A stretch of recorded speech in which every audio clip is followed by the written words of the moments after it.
Welcome to Rudra cooking. இன்றைக்கி நம்ம ருத்ரா குக்கிங்கில் அருமையான பாசிப்பருப்பு லட்டு எப்படி சேர்த்துன்னு பார்க்க போகிறோம். அந்த லட்டு எப்படி சேர்த்துன்னு பார்க்கறதுக்கு முன்னாடி நம்ம சேனலை மறக்காமல் சப்ஸ்கிரைப் பண்ணிக்கோங்க. சமையல் பண்ணுங்கள். ரொம்ப ரொம்ப சந்தோஷமாக இருங்க. கஷ்டப்படாமல் இஷ்டப்பட்டு செஞ்ச சாதாரண சமையல் கூட சரித்திரம் படைக்கும். கரெக்டாக?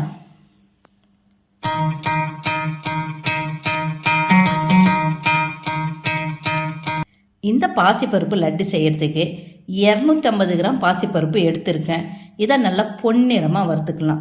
நான் ஏற்கனவே பாசிப்பருப்பில் சர்க்கரை போட்டு நான் லட்டு செஞ்சதை போட்டுருக்கேன் இந்த வீடியோவாக. இப்போ நான் இதில் வெல்லம் சேர்த்து லட்டு செய்ய போகிறேன். இந்த பாசிப்பருப்பை நல்லா வறுக்கும் போதே நல்ல வாசம் வரும். இதை பொன்னிறமாக வறுத்து நம்ம ஆற வச்சிடலாம். பாசிப்பருப்பில் லட்டு செஞ்சு சாப்பிட்டா அவ்வளோ அருமையாகவும் டேஸ்ட்டாகவும் உடம்புக்கு ஹெல்த்தியாகவும் இருக்கும். பாசிப்பருப்பில் புட்டு கூட செஞ்சு ஏற்கனவே நான் வீடியோ போட்டிருக்கேன். இதெல்லாம் நம்ம உடம்புக்கு ரொம்ப சத்து தரக்கூடியது. இப்போ நம்ம வறுத்து வச்சுருக்கிற இந்த பாசிப்பருப்பை நம்ம ஆற வச்சிடலாம். நான் இந்த பாசிப்பருப்பு 1/4 கிலோ எடுத்துருக்கேன் இல்லையா, இதுக்கு 200 கிராம் வெல்லம் எடுத்துக்கலாம்.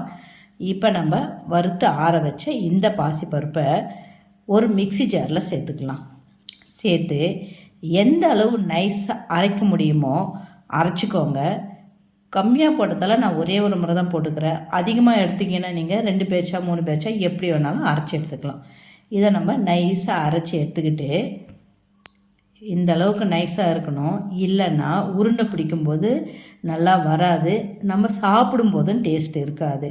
இப்போ இதுவும் கூடயே நம்ம பொடியாக கட் பண்ண வெல்லம் அதுவும் கூட சேர்த்துக்கலாம்.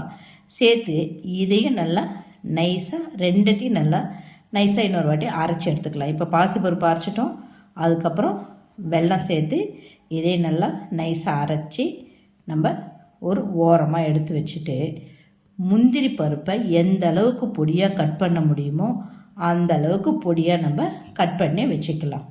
அடுத்து ஒரு கடாய் எடுத்துக்கிட்டு நான் 250 கிராம் தான் பாசிப்பருப்பு எடுத்ததில் 50 கிராம் நெய் போதும். 50 கிராம் நெய் போட்டு அது சூடானதுமே பொடியாக கட் பண்ணி வச்சுருக்கிற அந்த முந்திரி பருப்பை அப்படியே லேசாக மீடியத்தில் வச்சுக்கோங்க, இல்லை சிம்மில் வச்சுக்கோங்க. இல்லைனா குட்டி குட்டியாக தானே இருக்குது முந்திரி பருப்பு, கருகிடும். பெருசாக போட்டோம்னா உருண்டை வராது. அதனால் பொடியாக கட் பண்ணி இது கொஞ்சம் நல்லா பொன்னிறமாக ஆனதுமே நம்ம ரெடி பண்ணி வச்சுருக்கோம் இல்லையா, அந்த வெல்லமும் பாசிப்பருப்பும் அரைச்சி வச்சுருக்கோம். அதை இது கூட இப்போ ஸ்டவ் ஆஃப் பண்ணிடலாம். ஸ்டவ் ஆஃப் பண்ணிவிட்டு அதை அதில் சேர்த்து நல்லா கலந்து விட்டுக்கலாம். நெய், முந்திரி, வெல்லம், பாசிப்பருப்பு எல்லாம் கலந்து வரும்போது அந்த வாசனையாக அவ்வளோ அருமையாக இருக்கும். உங்களுக்கு வெல்லம் பிடிக்கலைன்னா நாட்டு சக்கரை கூட சேர்த்துக்கலாம். இப்போ இது எல்லாம் கலந்து ஆறுனா கூட இது உருண்டை பிடிக்க வரும். அப்படி உங்களுக்கு உருண்டை பிடிக்க வரலைன்னா இன்னும் கொஞ்சம் நெய் சேர்த்துக்கலாம். இப்போ எல்லாத்தையும் கலந்து ஆற வச்சுட்டே உருண்டை பிடிங்க. ஏன்னா இந்த வெல்லம் இல்லையா, நம்ம சுட சுட பிடிக்கும்போது கை ரொம்ப சூடாக இருக்கும். கையில் கொஞ்சம் நெய் தடவிட்டு கூட உருண்டை பிடிக்கலாம். இப்போ அருமையாக உருண்டை வந்துடுச்சு.